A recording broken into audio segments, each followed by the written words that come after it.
وحتى يسجلونه يشوف اليد بجليهم. السيدة زينب عندما دخلت مجلس يزيد حاج الإمام العباس في مخيلته حاج أختك يزيد أبو فاضل حاج أختك يزيد وهي حاجته وحز ديوانهم عز الله عزته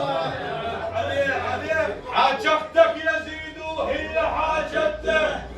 وحز ديوانهم عز الله عزته منو قال الهندي وهي قالت لأخت العباس المهيوبة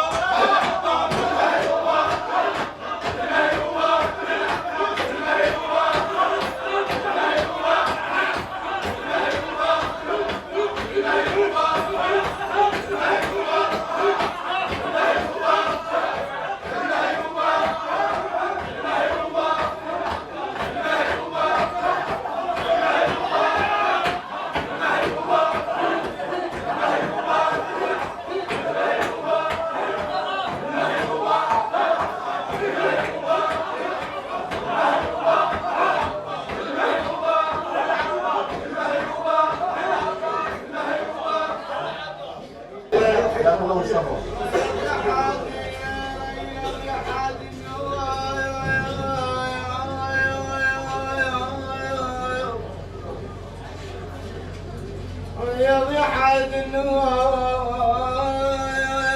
ريض علي يم اخوتي ريض يا حاد النواق ريض علي يم اخوتي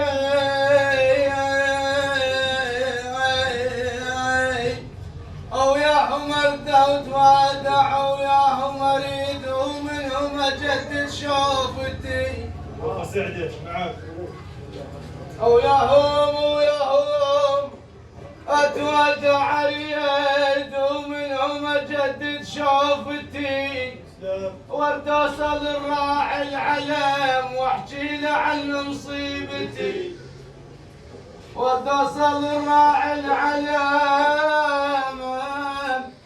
واحكي له عن مصيبتي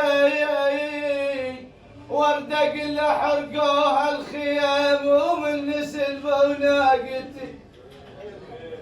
اردق له يردق له يردق له يردق له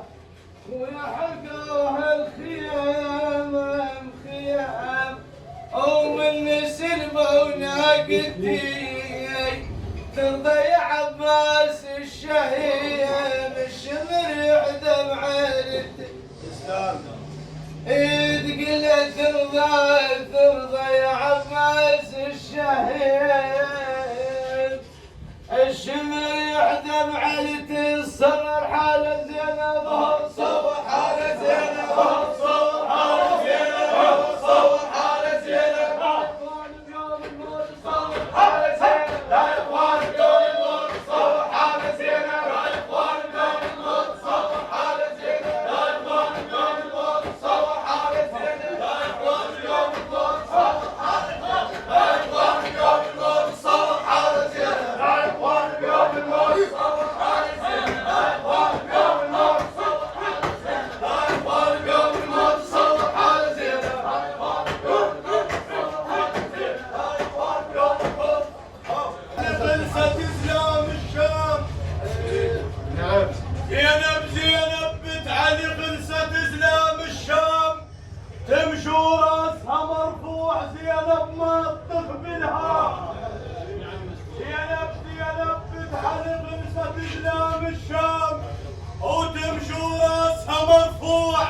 زينب ما تطخ بالهام اخوها الفات بيهم عرب لي جدا